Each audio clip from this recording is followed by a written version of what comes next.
Tayo ay nabubuhay sa mundong may liwanag at dilim. Nagtatalo ang liwanag at dilim, pagsapit ng takip silim. Ginawa ang ating mga mata para makakita. Pero pag kumagat na ang dilim, gaano ka kasiguradong nakikita mo sila? Ako nga pala si Six, ang maglalapit palalo sa kasagutan na inyong hinahanap. Simulan na natin ang pakikinig.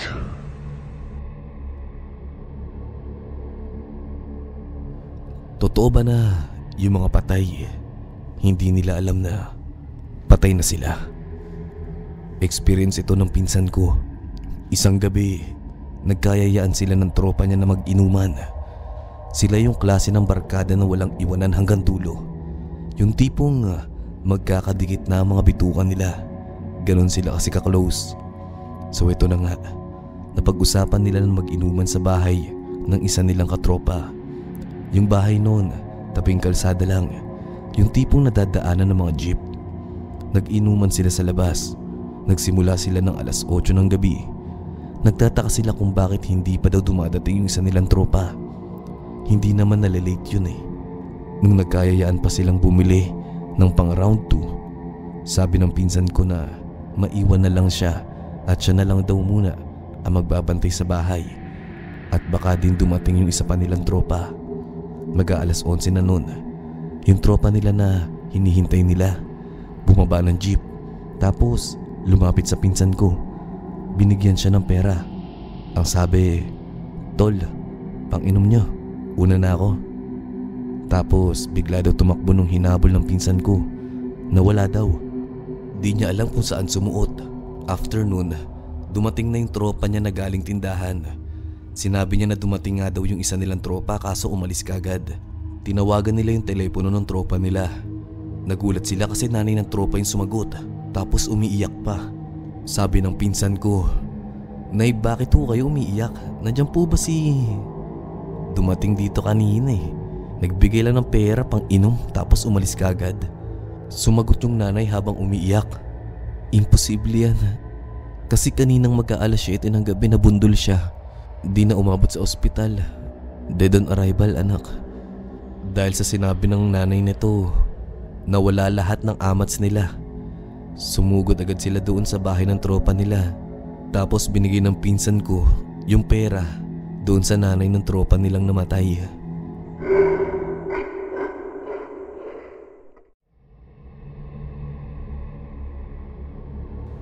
May klase kami sa English language noon sa university na ang oras ay every Saturday, 5 p.m. to 8 p.m. yung klase. Kaya naging Saturday, 5 p.m. to 8 p.m. siya. Kasi yung load slip ko that time, naka-TTH, 1 p.m. to 2:30 p.m. To be announced yung nakalagay. So yun nga, sabi ng teacher namin, available lang siya sa 5 p.m. to 8 p.m. Saturday dahil nag-double daw yung klase na handle niya. So kami yung sacrifice. Yung prop namin, okay naman siya. Medyo strict sa attendance. This year lang, may klase kami. Tapos na nagturo yung prop namin nang may pa-quick test siya. Okay lang naman kasi medyo easy naman siya. Test paper lagi yung gamit niya basta may exam or quick test siya. Nasyak kami nang biglang namutla yung professor namin. Habang may hawak na cellphone, sabi niya, "Okay class, kindly bring the test paper to your house na lang. Assignment na lang yan. Dismiss na tayo." So ayun nga, yung ibang mga kaklase ko ay nag-shine yung mga mukha. Pat yung teacher ko, namumutla na. Nang biglang may kaklase kami na nagsabing, "Ma'am, did you see the post about the accident?" Habang may tinitingnan sa phone niya. Sabi ni Mama, "Yes, kaya nga pinapauwi ko na kayo." Lahat kami sabay-sabay na bumaba sa building. By the way, nasa 3rd floor kami ng building na yon. Unang room, pa-exit. Kasabay na rin namin bumaba ang teacher namin noon. That time, kanya-kanya nang kuha ng cellphone nang halos nag-notify ang tungkol sa accident Lahat kami halos nang lumo sa mga litrato. Dead on arrival yung isang student ng university namin nang biglang naararo ng isang bus ang sinasakyan niya na motor papunta sa school. Base sa mga litrato, halos maputol ang ulo niya dahil sa ito'y nadagdanan ng gulong. Maraming nasawi sa aksidente dahil sa maraming mga sasakyan ang naararo. The name is Anthony. Napagtanto namin na classmate pala namin sa subject yung isa sa napatay. Halos kinilabutan ng lahat dahil walang absent. Paano nangyari yun na nag-attendance pa kami kanina at nag-counting pa kaming 30 students? Pagkatapos malalaman mo na walang absent.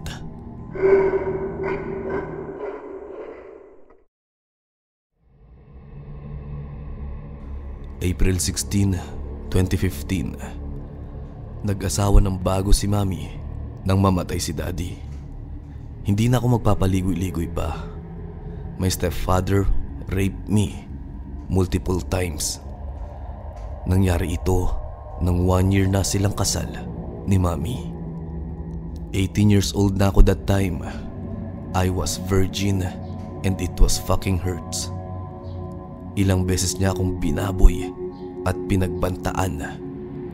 Ayokong mamatay ang mama at kapatid kong bunso, kaya ginawa ko lahat ng gusto niya. Oo, tama ang iniisip nyo.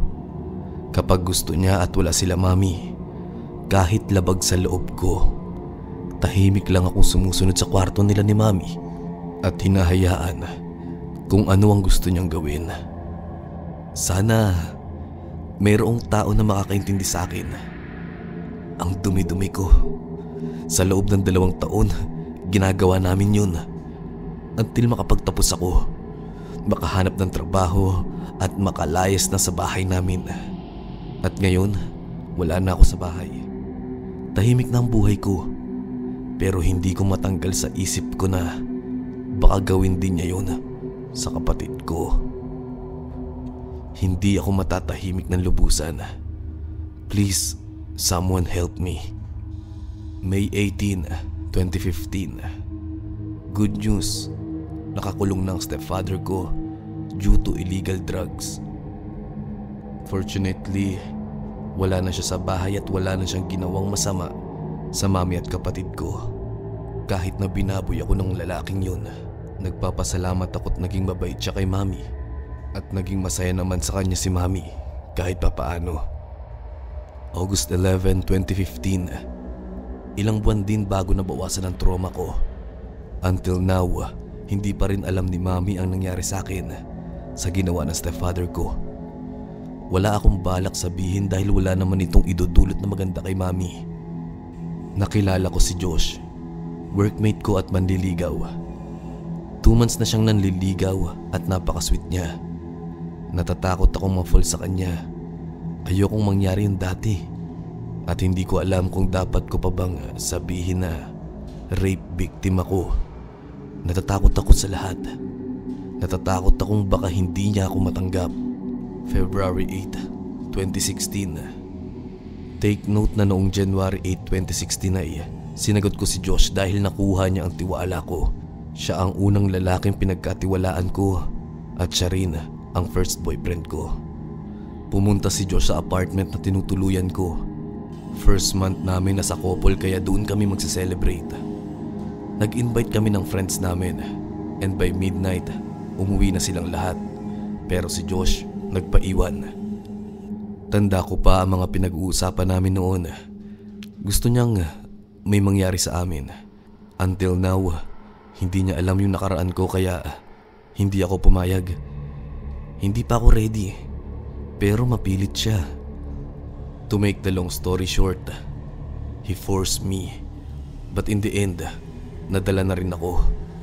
And I gave up myself to him. February 9, 2016. Pagising ko, wala na siya. Then by the evening, tumawag siya at pumunta sa apartment. He's expecting na I'm a virgin. Nagalit siya. Nag-explain ako. And hindi siya naniwala. This time, he raped me forcefully and really hard.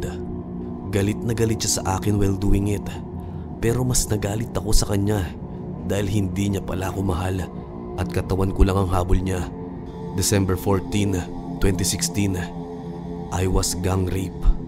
It happened nung pauwi ako galing trabaho. May nagkidnap sa akin. Kilala ko sila. Mga kaibigan ni Josh.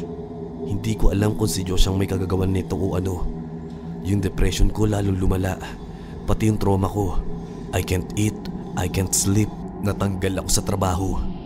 I really want to die. December 20, 2016. I can't take it anymore. I can't bear the pain. I want to quit in life. I guess this is my last entry. I hope someone would know my real story. I'm so sorry, ma'am. At sinusumpa ko na yung taong sumira ng buhay ko maghihirap habang buhay. Stepfather ko, nakalaya siya pero nakulong ulit. I've heard na kapatay siya and he was sentenced in jail for the rest of his life. Sa boyfriend ko at mga kaibigan niya nang rape sa akin, magdusa sila habang buhay. I have HIV. Nahawaan ko si Josh, kaya damay-damay na mamatay sana sila sa nakakadiri nilang sakit dahil sa kademonyohan nila. Karma na sa kanila yun. I'm really sorry to our one and only Almighty God. I know I won't be able to see you. I love you, Mom. Chris, Ate loves you always. Kahit hindi tayo close masyado, I love both of you. Nakita ko itong document file na to sa nabili kong second hand laptop. Ibinenta to sa akin ni Chris noong June 12, 2017. At for a year na nasa akin yung laptop, ngayon ko lang nagawang basahin at makita yung personal entry na to. Hindi alam ni Chris yung about sa document. Akala niya thesis project lang to ng ate niya, kaya hindi na nagkaroon ng ganang buksan. Hindi ko rin masasabi sa kanya at hindi ko rin alam ang gagawin ko. Kinilabutan ako after kong mabasa to. To think na patay na ang may-ari ng laptop at may tragic history ang may-ari nito. Medyo luma na yung laptop. Early 2014 kasi ito nabili ng ate niya nung may sarili na daw siyang trabaho. Willing akong ikwento yung ibang story na nakalagay dito. Kaya lang super nakakalungkot eh. I don't know kung tama lang ba na i-share ko to. Pag na-post to, willing ako sumagot sa mga questions about this. Madami din kasi akong tinanggal. Per entry kasi 1 whole page. 14 yung font size. So mahaba talaga. I know it's not horror but I find it creepy for me.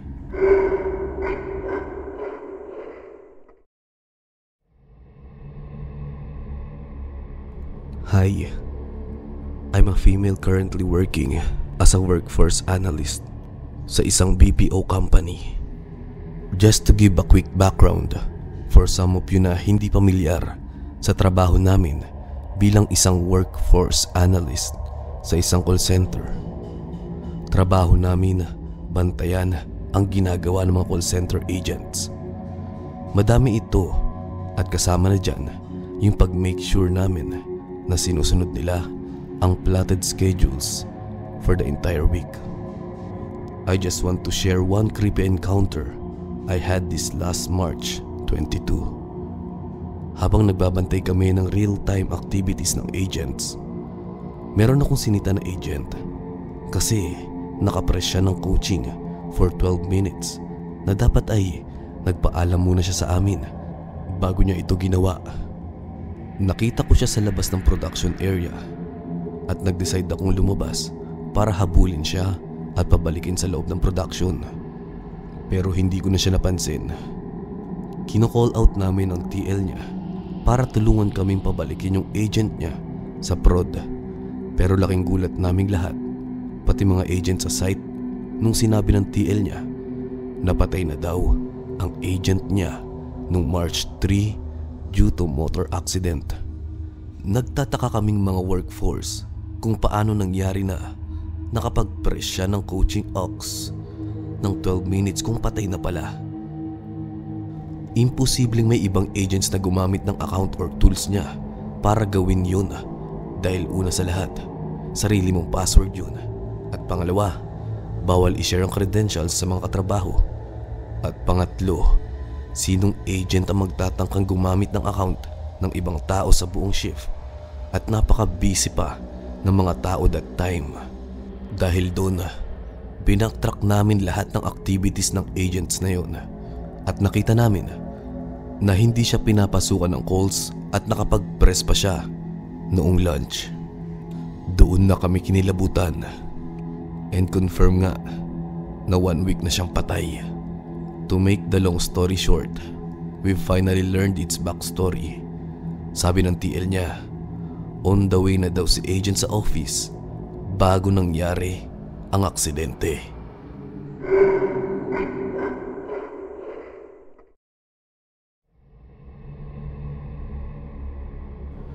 Gusto ko lang i-share ang experience ko about sa reincarnation. Feeling ko, reincarnation ang nangyari sa akin. Hindi po talaga ako marunong magkwento pero I want to try na sabihin sa inyo. Baka kasi may kapareho akong naka-experience ng ganito. So ito na nga. Naalala ko, first time kong napanaginipan to. 8 years old pa lang ako noon. Siyempre, hindi ko pinapansin.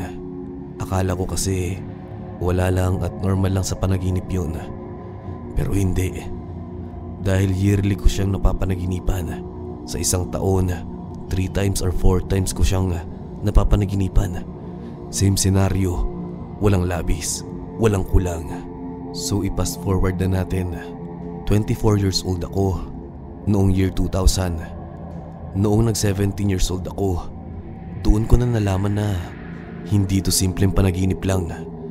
Kasi paulit-ulit na ganun ang senaryo ng panaginip. Hanggang sa 20 years old ako, napapanaginipan ko pa rin siya pero di ko alam kung bakit. Halos 12 years ko na siyang napapanaginipan. Ito ang panaginip ko. Mayroong malaking bahay na kulay puti. Madaming puno. Shadow ng bata na nakasilip sa bintana. Di ko nakikita yung mukha niya. As in shadow lang. Pero alam ko sa sarili ko na ako yun. Yes, opo. Alam ko sa sarili ko na ako yun. Kasi every time na magigising ako, yun na yun nasa utak ko. Na ako yung batang yun.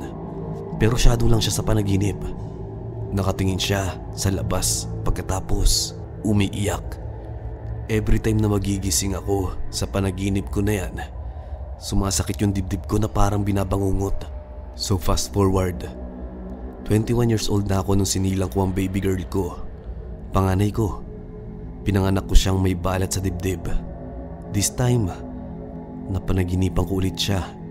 Nasa ospital ako that time kung saan ako nanganak. Same panaginip, ganun pa rin. Pero this time, nadagdagan. Mas matindi na sa nakagawi ang panaginip ko. May dumagdag na senaryo na mas nakakatakot. Till now, habang nagkikwento ako, nanginginig ako. Ito yung panaginip. Umiiyak yung shadow na bata sa bintana. Kala ko magigising na ako kasi usually, dyan ako nagigising sa part na yan. Pero hindi. Habang umiiyak yung bata sa bintana, biglang hinila siya ng lalaki. Shadow din yung itsura. Pero kilala ko. Tatay siya ng bata. Di ko din alam bakit kilala ko eh. Shadow lang naman yun. Biglang hinagi sa lapag at sinipa-sipa at sinaksak ng kutsilyo sa puso. Biglang tumingin sa akin yung batang umiiyak. Bigla akong nagising. Kinakapos ako ng hininga. Ang bilis ng tibok ng puso ko. Umiiyak na pala ako. Bigla akong naisip, ako yung bata. Ako yung batang sinasabi ko. Hindi ko alam ba't ko sinabi na ako yun pero yun yung sinasabi ng bibig ko. Noong nakauwi na kami galing ospital ng baby ko, hindi siya mawala sa isip ko. Napapaisip ako kung bakit ganun? Ano ang nangyari? Sobrang na-curious ako. Sobra akong napapraning. Pero nawala sa isipan ko dahil may inaalagaan akong baby. After 8 months, mas matindi na yung nangyari. Yes, nakita ko yung bahay. Yung matagal ko nang napapaginipan. Yung simula pagkabata, napapaginipan ko na. nakita ko na siya personally at literally sa hindi inaasahang pagkakataon. Mag-iisang taon na ang anak ko, so kailangan ko na maghanda para sa first birthday at binyag niya. Sa isang online live selling, umorder ako ng damit at ang sabi ko ay mag-meet up na lang kami dahil mag-i-SM rin kami at dadaan kami malapit sa kanila. Ang sabi ko sa asawa ko, wait na lang nila ako sa SM, dadaanan ko lang yung order ko. So pinasakay niya ako ng tricycle. Nakaupo ako sa backseat ng driver, kaya kita ko ang dinadaanan. Habang umaandar, bigla kong nakita yung malaking bahay sa panaginip ko. Nadaanan ko siya. Hindi ko alam kung anong reaksyon ko pero isa lang ang nasabi ng bibig ko, yung bahay. Bigla akong nagpara, sabi ko, bababa na ako. Tumakbo ko pabalik doon sa bahay. Grabe ang gulat ko. Hindi ko alam kung anong reaksyon ang mararamdaman ko pero kinikilabutan ako habang nakatitig. Napamura na rin ako sa mga sandaling yun. Kung ano ang kinaganda sa panaginip ko ng bahay na yun, ayun naman ang kinaluman ng bahay. Opo, sobrang luma pero malaki pala talaga, kagaya ng nasa panaginip ko. Sobrang lumot ng bahay at sira-sira na ang gate, pati na rin ang mga bintana. Nung umatras ako, doon ko nakita yung bintana kung saan ako madalas nakadungaw. Yung batang shadow na feeling ko ako yun. Bigla ko ng lambot. Matagal na akong curious sa bahay na yun at sa panaginip kong paulit-ulit. Kaya di na ako nagdalawang isip na tanungin ng mga katabing bahay para malaman ang history ng lugar na yun. Fast forward, tinanong ko na lahat pero di nila kilala yung nakatira doon. Nanlumo na ako sa oras na to at chat na din yung asawa ko, pati yung seller. Bigla sabi nung nagtitinda ng lugaw, doon mo itanong sa sari-sari store na yun. Matagal na yun nakatayo, baka alam nila. Dali-dali kong pinuntahan kahit medyo malayo sa bahay. Mga pang-apat na bahay. Pagdating ko doon, bumili ako ng soft drinks. Kaso bata ang tindera, mga 14 years old lang ata yun. Pero hindi ako nawalan ng pag-asa kaya tinanong ko pa rin siya. Ang sabi ko, "Hi, may itatanong sana ako. Huwag ka sana matakot sa akin ha." Sabi naman niya, "Ano po yun? Nakikita mo ba yung bahay na puti na yun? Yung malaki at luma? Kilala mo ba yung nakatira doon?" Sumagot naman siya sa akin ng, "Ay hindi po eh. Matagal na po yan dyan. Wala naman po yatang may-ari." This time, nanghina na yung loob ko. Hayaan ko na lang sana eh. Pero ang tadhana na siguro nagpasya na kailangan ko na malaman ng totoo. Biglang lumabas yung lola ng bata galing sa loob ng tindahan. Sabay sabing, "Bakit nak? Bakit mo tinatanong yung bahay na yun?" Dali-dali akong sumagot sa tanong niya. "Sobrang haba po ng kwento eh, pero alam niyo po ba kung sino nakatira doon? 84 years old na ako. Bata pa lang ako nandyan na yan. Hindi ko na maalala ang edad ko noon pero nasa 20 anyos ata ako noon nung may pinatay na batang 8 years old dyan. Kaya yung iba, lumilipat sa kabilang daan. Huwag lang dumaan sa gate na yan. Tsaka bakit mo na itanong nak?" Bigla akong nabitawan yung soft drinks dahil sa sobrang gulat ko. Halos mangiyak-ngiyak na ako't natutulala. "Seryoso po ba kayo lola? Hindi po ba kayo nagsisinungaling?" Yan na lang ang mga nasabi ko dahil sa sobrang gulat at sobrang lakas ng kabog ng dibdib ko. Dahil nag-start ko siyang napaginipan noong 8 years old ako. Tandang-tanda ko yun at hindi ko makakalimutan. Sabay nagsalita ang lola. "Bakit naman ako gagawa ng kwento? Kilala yung bahay na yan. Kaso konti na lang ang nakakalam ng kwento dahil sobrang tagal na. Tsaka bakit mo ba naitanong? Sobrang tagal nang wala nakatira dyan. Nasa 50 anyos pa lang ata ako wala nang nakatira dyan kasi yung mag-asawa umalis na dyan. Pero di ata nila binenta yan. Hindi pinakulong ng asawa yung tatay ng bata eh. Basta na lang sila umalis. Tapos noon wala na. Ganyan na siya." Napatanong naman ako kay lola ng, "Alam niyo po ba kung paano pinatay yung bata?" Di ko alam kung bakit ganun yung natanong ko. Basta yun yung lumabas sa bibig ko eh. Sinaksak sa puso yung bata. Kutsilyo daw ang ginamit. Pero ang sabi naman ng iba nun, Ang kinamatay atake sa puso. Pero ako hindi ako naniniwala. Alam namin dito patay na talaga. Dahil may sakit daw sa ulo yung bata kaya pinatay na lang. Hindi ako nakapagsalita. Napaupo lang ako at biglang huminga ng malalim. Dahil may balat ako sa ilalim ng nipple ko. Nung bata ako, dati kala ko dumi lang siya or libag lang. Tsaka since birth, meron akong problema sa puso. Merong nakabara dahil hirap akong huminga. Kaya ever since exempted ako sa PE. Tapos ang anak ko, pinanganak ko din na may balat sa dibdib.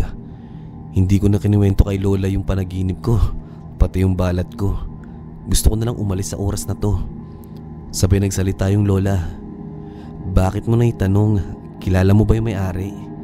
Matagal na din simula nung may nagtanong dyan sa bahay na yan. Pero iba-iba naman ang kwento, basta ang alam ko, yun yung totoong nangyari. Ganun po pala. Sige po, salamat po Lola, sobrang salamat po. Pagkatapos nun ay umalis na ako at binalikan yung bahay. Nagpaalam ako sa bahay kahit kinikilabutan ako. Sabi ko sa bahay, please kung ano man ang connection natin, ayoko na. Natatakot na ako. Gusto ko nang matahimik. Sana ganun ka rin. Umalis na ako, tumakbo ako papunta doon sa pilahan ng tricycle. Kukunin ko pa yung order ko. Kinikilabutan ako habang papaalis na feeling ko may nakatingin sa akin papalayo. Fast forward, di naalis sa isip ko yung nangyaring yun. Kung ano-ano na lang ang naisip ko. Medyo napraning na ako ng mga oras na yun. Feeling ko merong sasaksak sa akin. Dahil doon, nagpa-psychiatrist ako. Sinabi ko lahat. Binigyan naman nila ako ng medisina dahil nagkakaroon na ako ng panic attack. Ultimo kutsilyo ayoko mahawakan or makita.